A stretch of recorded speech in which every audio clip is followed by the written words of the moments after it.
Sadly, this is a question we have to deal with more often than we wish. I think a first response should be one of weeping and of humility. It reminds us of the power of sin and the devil, always out to destroy the works of God. And it so brings out the importance of the need for carefulness and diligence to be walking the narrow way. Let's beware of any presumption in the Christian life and live close to God daily. So when we encounter this, let's think of, but for the grace of God, there go I, and let him who thinks he stands take heed, lest he fall.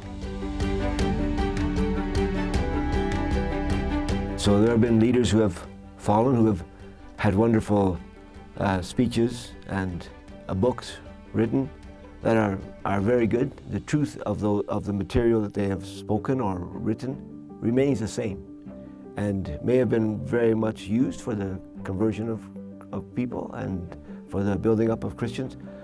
So we shouldn't be negative about what they've written, but the reality is whatever they have written or produced now will have the stain of, yeah, but they fell, or the person fell. But I would not say to church libraries or even schools, throw out the material if it's biblically faithful material. The reality is nothing we do is perfect.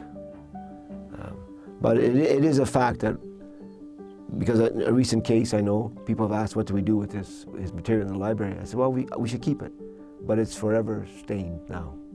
People always say, yeah, but this man didn't remain faithful.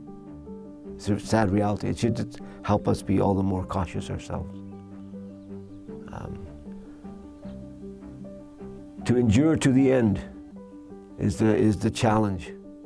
To be faithful. None of us is perfect, but faithful in our creed and our conduct is so crucial to the use of whatever we produce, that it be to the glory of God and for the real strengthening of God's people.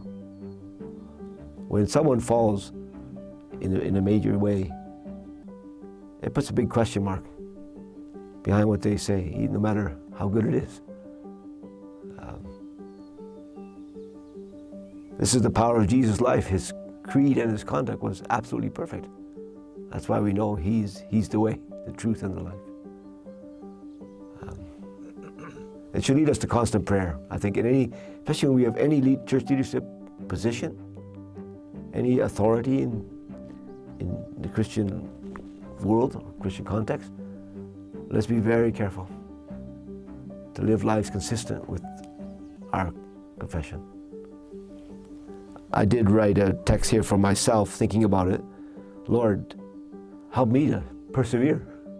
And then there's a wonderful text in 1 Thessalonians, faithful is he that called you, who also will do it. And that text is in reference to the text before, where it says, now may the God of peace himself sanctify you completely, and may your whole spirit, soul, and body be preserved blameless at the coming of our Lord Jesus Christ.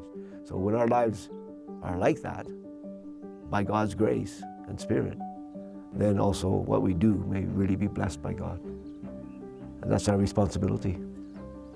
Some of the recent church leaders that have fallen, they lived irresponsible lives. They were not thinking about how their conduct could so spoil the content of what they spoke and taught. It's very sad when that happens.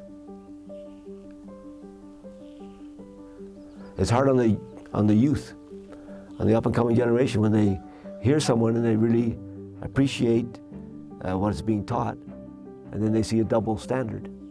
It leads to skepticism and scoffing, and God keep us from that.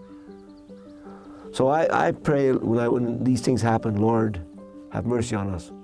Help us to be all the more steadfast, not to be looking down on the person so much as to be sad about it, and to be praying, Lord, keep us in your care.